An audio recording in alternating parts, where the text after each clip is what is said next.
welcome back. This is our part two of our conversation with Senator Abaribe, who represents Abia South in the Senate. He's also the leader of minority leader of the Senate. Okay, Senator, welcome back. Thank you. Okay. I was saying that with regard to the Nnamdi Kanu, that we're still in court and that we appealed and that the appeal is subsisting and that we are still going through the appeal process.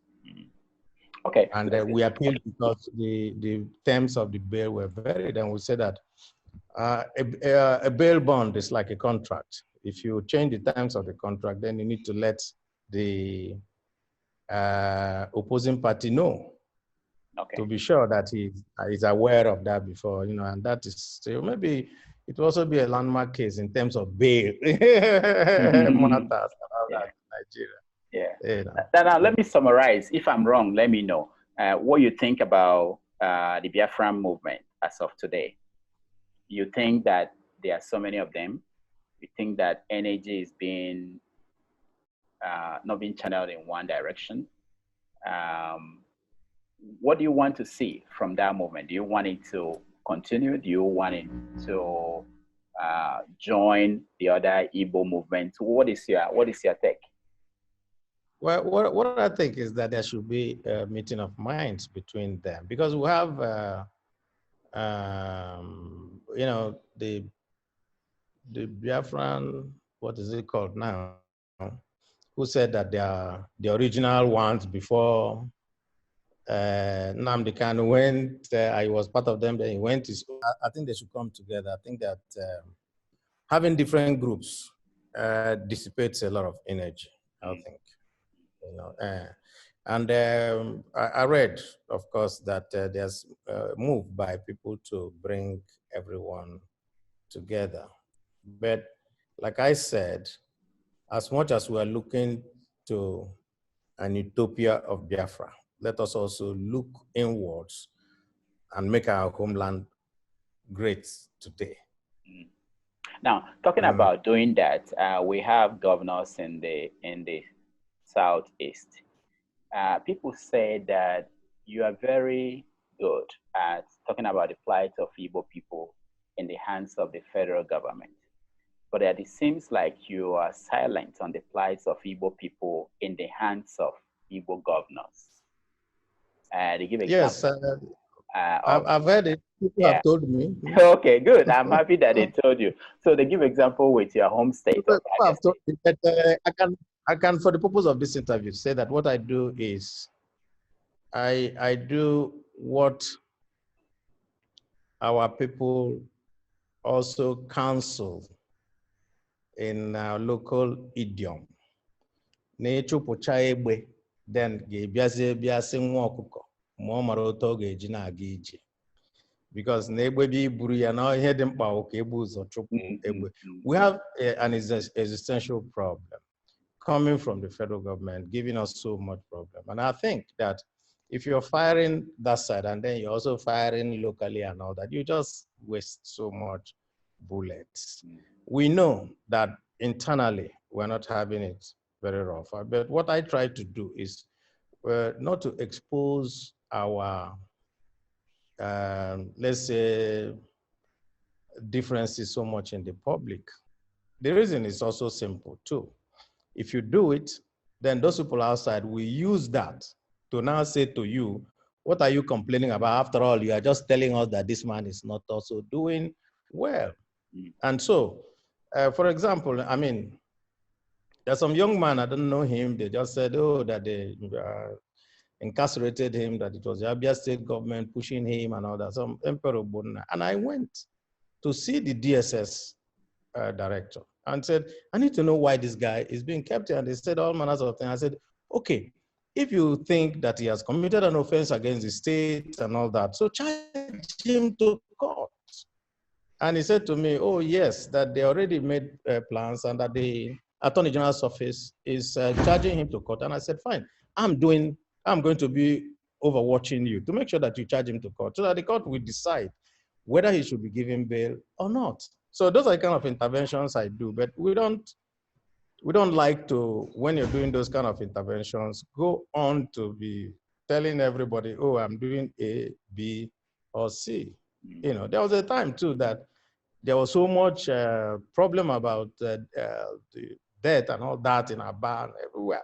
And I was so angry, and everybody was telling me, oh, you represent Aba. And I had to go to the governor direct. And I said, we're so disappointed in you. Why are you doing this? And he said, oh, sorry, we're doing A, B, C, D. We're bringing out the trucks. We're doing this and that. We're going to change the format and all that. That's the kind of thing that I would do. I will not formally come out to attack any Igbo governor. I wouldn't do that. Mm. Well, that's interesting and answer to that. But also, I wanted to know whether you also see it this way, that just like what you said, the EFCC announced this week about Rochas Okorocha, and that also undermines your arguments in the Senate when people outside of Igbo land are seeing what is going on. I'll give another example. We see what the governor of Imo State is accomplishing in the last I don't know how long he's been there, 1 year. And if you compare that to the people we have in the East and what they are doing, and some of them have more resources than the governor of Imo State, people see this and people wonder why. What are we going to do if you cannot publicly, for good reasons and the reasons you marshaled out, do something about it?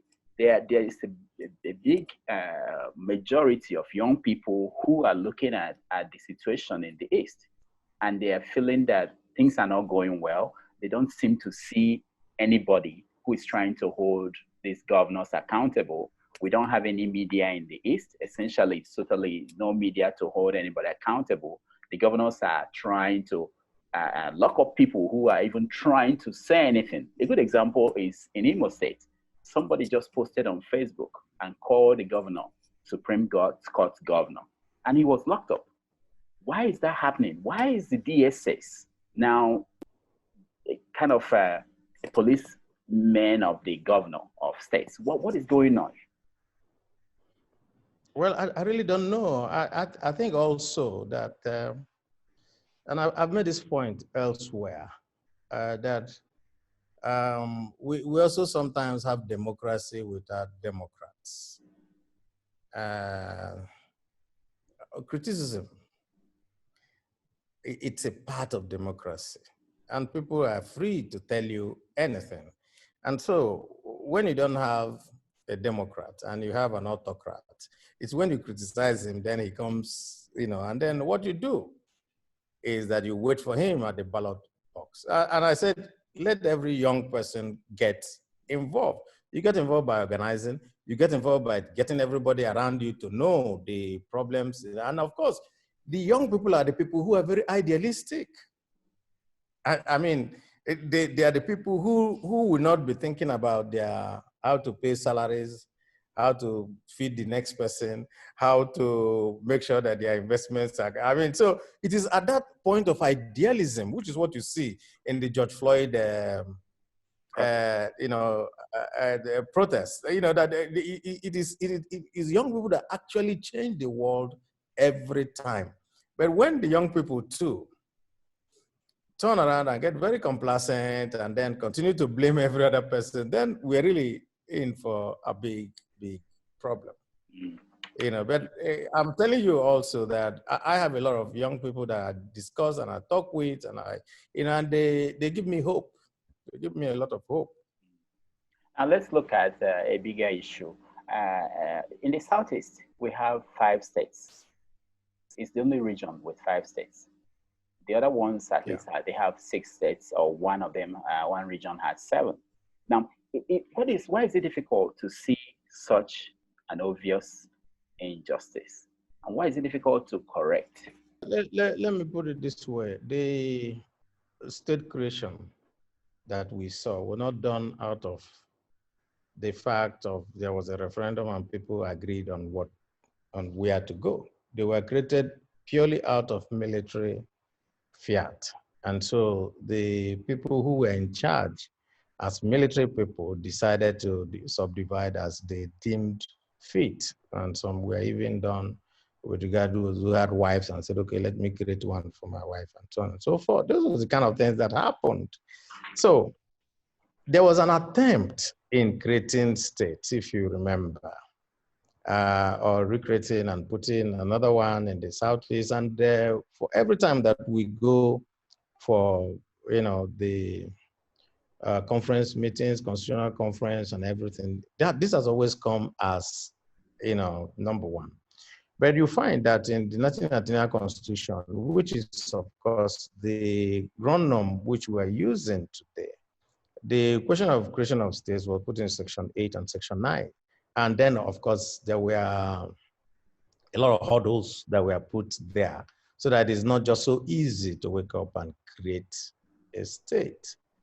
And I think it's the hurdles that are put in Section 8 and Section 9 that is really the problem with creating states. At the last count, when there was an attempt in, I think it was during the Obasanjo era, and there was a move to create more states to accommodate the Southeast. There were 45 other demands. So what you find is that in each state, there are all manners of fissiparous tendencies. And once you want to say, okay, let us open the door, everybody will say, okay, I want my own too. And that has continually made it impossible for state creation to be done. We were Eastern region. We eventually, as Eastern region, ended up having 5 states from the East and 5 other states from the other part of the Eastern region.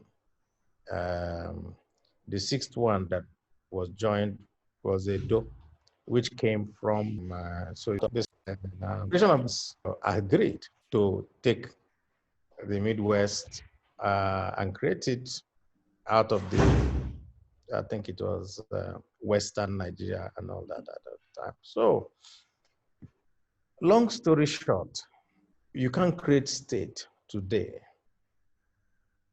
just for one area. Every other person will have to agree. And I've also had occasion in one other interview to say that when matters affect the Igbos in Nigeria, every other part of Nigeria wants to come together to oppress the Igbos because they would rather resolve their issue using the Igbo head than resolving it on their own. And that's why we also... Let me ask you a practical question. So if you walk up to a senator from Sokoto, a senator from Katsina, or wherever, and say, look, this is not right. You have 6 states here and you have 5 here. Why can't we all agree to balance it? What would they say to you? Is it the same thing they said before that they are doing you a favor, or what would they say? Well, if you go to them, the man from Niger State will tell you that he's from Bogo and that he actually wants a state of his own, that he's being oppressed by the other man, Yeah, but within the geographical, the geopolitical setting, he had 6 states. Within his own geographical, geopolitical setting, he has 6. So why isn't that clear? And that's what I'm telling you. Yes. The history of Nigeria also, and our political development also, it's a factor. It's easier for people who speak Hausa to communicate with each other. If you notice, every one of them is able to speak one language. We are not able to in the South. And so they can understand each other better than us.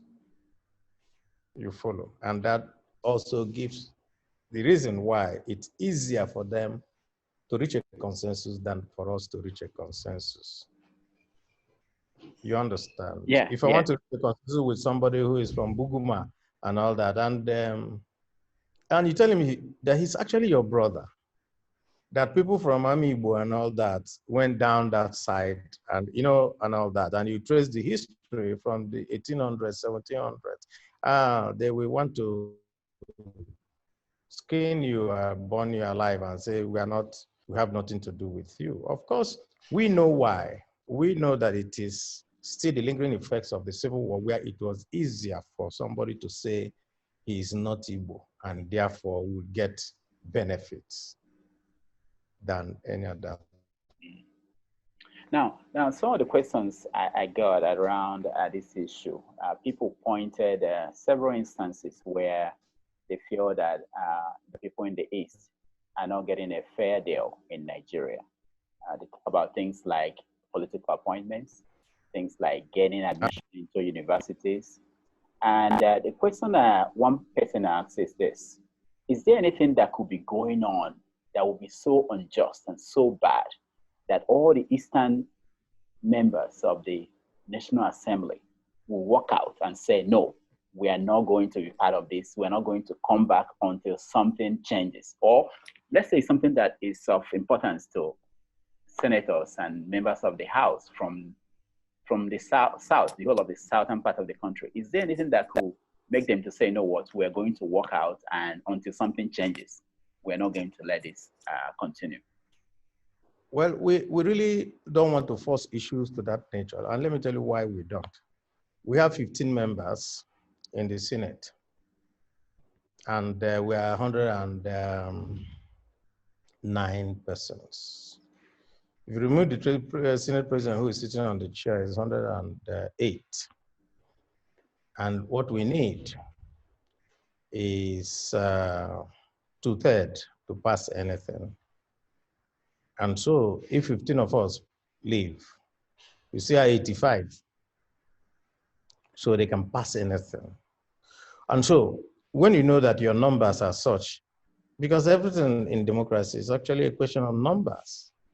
You don't want to push matters to the point where you want to test your result, because like I said, except if we agree with every other group, especially the groups from the South, you may not be certain that when you walk out, they're going to follow you to walk out. And if you walk out and then it passes without you, that further diminishes you and actually makes you far more irrelevant. So in making our case and making sure that we do it to some extent. For example, when it was a matter of the loan, if you recall and you watch the video, that we fought and fought and fought and fought, and we fought to the extent that we had to go into an executive session and said, okay, how do we do it? You understand? And then we said, okay, we'll meet as a Southeast caucus. We go back to the House. We get the House to delay it so that we can have a resolution from this way. So, and it was because at the inception, when the things were being conceived and written and all that, nobody said anything. Don't forget that loans and all that, before it comes to the National Assembly, passes through the Executive Council. And we have Igbos in the Executive Council, and nobody heard them say anything. So, most of the time when things happen, we are blamed, but we have never heard of any fight inside the Executive Council by the Igbos to say, okay, why are you doing this? Because it's against us. So you also know all of us are guilty. Let me just put it that way. The Holy Book says that all have sinned and come short of glory of God. All of us that are the Southeast political leaders, we have actually not served our people properly. And of course, because we haven't heard, and because this now came from the executive, it's already passed there, it comes to us, then we try to do our best to do that. But of course, if you come from a state with their benefits, and I'm saying don't do it because I'm not benefiting, you will say no, because I'm benefiting, let me go ahead. But it's not really because people were not benefiting. I can tell you for sure, and take my word for it, the reason why all these things pass like this and all that is that the people who are in the party called APC are so scared of saying anything or doing anything that they say it will be against their president. I'm telling you, that's what we find. Now let me ask you, it's connected to what you're saying. What's the relationship between people who are in the National Assembly from the Southeast with people who are in the executive from the Southeast. Do you guys meet and talk? Is there any kind of coordination? Unfortunately, few and far between us. It's one of my biggest regrets that we don't come together to meet and to agree on things. And the reason is simple too. Most of the members from the Southeast are from a different political party. Most of the members in the executive are from a different political party. And so they see us not as, brothers and sisters. And so you call them for a meeting. Sometimes they don't come. Sometimes they find one reason or the other because they're also scared. There's a culture of fear inside this party called APC. We're not discussing APC, but I can tell you there's a culture of fear. Oh no, you don't want to be seen as going against the party and their whatever their I got that. supreme leader said. I'm using that in inverted comma. Good, I got that. The question of supreme leader and matters of that. Now, thinking along that line, this lack of coordination and the culture of fear. When you see someone like former Governor Orji Uzo Kalu, when he came out from prison, we saw pictures of the executive and members of the Senate going to see him. I don't know if you went to see him, but what do you think about that? Because to people who are watching from outside, they see someone who went to prison accused of stealing money from the state, and then freed on technicalities, because it's not like the court was able to say he wasn't guilty, and then people going to celebrate. Even in the House, they said it's a badge of honor to go to prison, for any politician to go to prison. What do you think about that? How does that make you feel? Especially as someone who is a politician, because sometimes, we say in Igbo, or others, people tend to put everybody in that they're the same people, the same thing. Well, that's Nigerian political culture.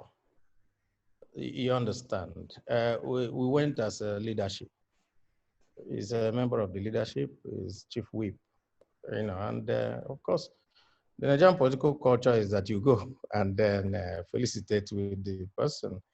The morality part of it, you usually lay down, because what everybody feels is that, well, on the question of you being charged with all that, you got to carry your own burden. But, well, if it's a member of your leadership group, then of course you have to go. If you now ostracize the person, then the assumption is that you have found him guilty yourself. Okay. Now, someone like Rochas Okorocha, we now had from the EFCC, we got money from him and we're giving it back to Imo State. Is it okay for the Senate to still consider him an honorable member of the Senate and accept him as one of their own? And what does that say to the Nigerian people, that it's okay for a former governor to steal money from the states and then give some back to the EFCC and continue to live his life as a senator? I think it comes back to the same thing that I said earlier, that it comes to each and every one of us making a value judgment, not the court making a judgment. You understand? And so you may have your own private feelings, but globally, if he's in the Senate and he's a senator, and the assumption is that people voted him in to bring him in there. I remember in the States, in the United States, I read about some guy from Louisiana, who Jefferson. In those days, I don't think it's now.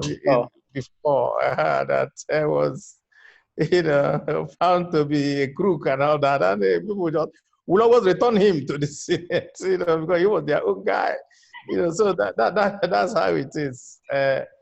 I would want this not to be the standard by which we are judged. But for us, our own is simple. Once somebody has won an election and come to the Senate, you have to accept him. These people brought him there, warts and all. Okay, that's good. So let's get to the Senate itself. People are saying that it's very expensive to run the National Assembly the way it's structured now. Some are saying that it should be scrapped, and or that you guys should be part-timers. What is your take on that? And why do we need 37 billion naira to renovate the National Assembly complex? I know where you're going. I think the Senate spokesman had dealt, so was spokesman of the Senate. I had to deal with this issue. And the question or the whatever happens, whatever somebody is saying now, is also the same. This is how I dealt with it then. The budget of the National Assembly has never been above 3% of the national budget. 3%. Never. When Emir Sanusi was a central bank governor, the central bank governor, he used the National Assembly as a backdrop to do all the things he was doing, and made a very spurious claim that the National Assembly was taking 25% of the national budget. And when we challenged him, he said, oh, that he got it from the National Bureau of Statistics. And we said, okay, where? And he went ahead and just started talking nonsense. At that time, the budget of the central bank, which he was implementing, was 320 billion. And the budget of the National Assembly was 128 billion. So you could see that personally, he had far more money than the total National Assembly together. Now, this 128 billion and about, which is our own budget, is for an arm of government. An arm of government. The other arm of government was 112 billion. We're almost at par. That is the judiciary. Then you have the executive with the humongous money of trillions. And at every point that somebody wants to make a statement, they go back and say, oh, National Assembly, as if you remove the National Assembly means anything. And I'm telling you that the budget that the central bank governor coordinates is bigger than the budget for the whole National. And National Assembly is the House of Rep, Senate, which other one now? There are just too many things, and of course, the National Assembly Service Commission. So the fact is, cost of governance is high. We agree. What are the components of that cost of governance? That is what you're going to look at. Does a governor need 20 vehicles to move on the streets? Does the president need 50 vehicles long convoy? Does a director in does a minister need a convoy? A vehicle plus this plus outrider plus A, B, and C. Do we really need all this? Does a governor need 100 aides? Does the president need 1,000 aides? So these are the things that actually make up the cost of governance. And if you want to cut waste, it's so easy. You stop the hedonistic lifestyle, and it's been done. Peter Obi did it. And if you hear from him and read the story, then you will know what goes on. Where I live here. I live alone. I don't get the government to pay for my anything. I don't have troops outside waiting and trying to take care of me. I don't have all that. So it is. So what I'm saying is that in the 60s, we also had some. We did the parliamentary system. We also had part-time people and all that. And what did it result to? It also resulted in a coup, and people also accused people of 10%ers and all that. So I think it's the mindset of our people that will determine how you will live as a government. That's what I think. Okay, let me round up quickly. Some just to touch on some things that most people they won't forgive me for not presenting to you.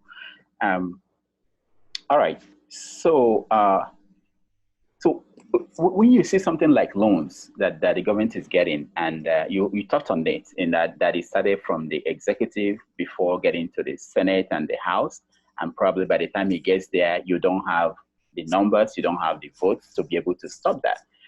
But today, during the speech that the president gave on Democracy Day, he thanked the National Assembly for being like very good to him.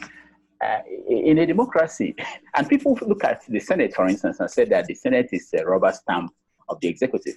Even when we have situations where the one party is in charge in the Senate and the House of Rep, the question is, how do you feel? I know you are in the opposition party, and I know that most of the time probably you vote against some of these things. So how do you feel? Do you feel that you are accomplishing anything? Do you feel like you are accomplishing anything in the Senate, or do you feel frustrated? Sometimes, well, I can hear you very well now. Okay. Okay, in 30 minutes time, can we? Yeah, we'll be done. We'll be done. Yeah, we'll be done. What I'm saying is that sometimes we are frustrated. Of course, we can be, but you can be frustrated. But it's a democracy. Anything that passes in the House is passed. There's nothing else you can do about that. And we can justify anything, but I can tell you that we do our own job and other people do theirs. That's just the thing. Yeah, sometimes I feel personally frustrated, but I mean, the reason of being a democracy, and that's what a lot of people don't get, is that you can have your say, but when the voting is done and people have their way, then you have to live with the consequences of what has done and also accept it as part of your own decision. The real problem has always been that we don't want to take responsibility for what we agree on. That is just it. Now, people. Yeah, I have my guess here, and I have to really. Okay, I know. One more question. One more question, and we go. People want to know. You are outspoken, and your courage, and it's obvious. They want to know. Why is it that other senators don't have it? I know you explained that your role as the minority leader is one, but I don't think that any senator cannot come out and have a press conference and say, I don't support this, to be visible and to show that they're passionate about something. I want to ask you, why is that? And then have you paid any price for the positions you are taking? Well, let me put it this way. I can't answer for other people. Now. Other people, it's only when you see them that you can answer. So why is it that you're not getting up and talking about us? So I have my style. Other people have their own style. Some people might just be a little more accommodating. I may not be. You understand? And of course, you pay a price every day for not being a conformist. Once you're not a conformist, you pay a price for it. And it's whether you have the what I mean, the ume to pay the price. Yeah. Some people don't have it. Some people don't have it. Okay, one last one, and then we are gone. This is the last one now. They will kill me. This one, they will kill me if I don't ask you. So, are we looking at Governor Abaribe in the future? Yeah, you're looking at 3 years ahead with the coronavirus and everything here, and you want me to make a prediction? No.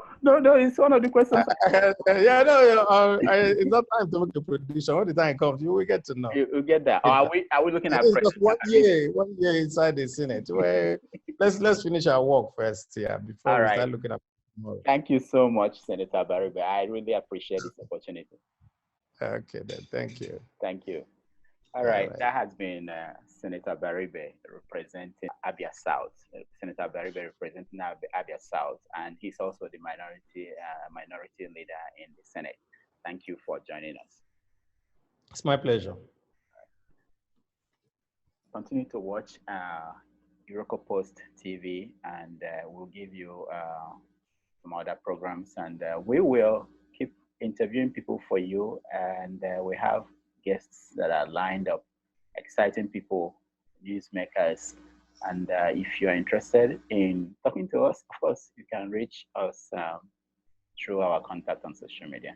UK, Canada, Italy, Ireland, or Spain, and you send money to Nigeria, to Ghana, to Kenya, to Tanzania, or Uganda, you should download SendWave on your phone. SendWave is safe, secure, reliable, fast, and more importantly, it is fee-free. Absolutely no fees. For your first transaction, use the promo code DOCTOR and SendWave will add $5 or €5 or £5 to the money you send. Dash! Just because you know Dr. Damages. What are you waiting for? Here is how to do it.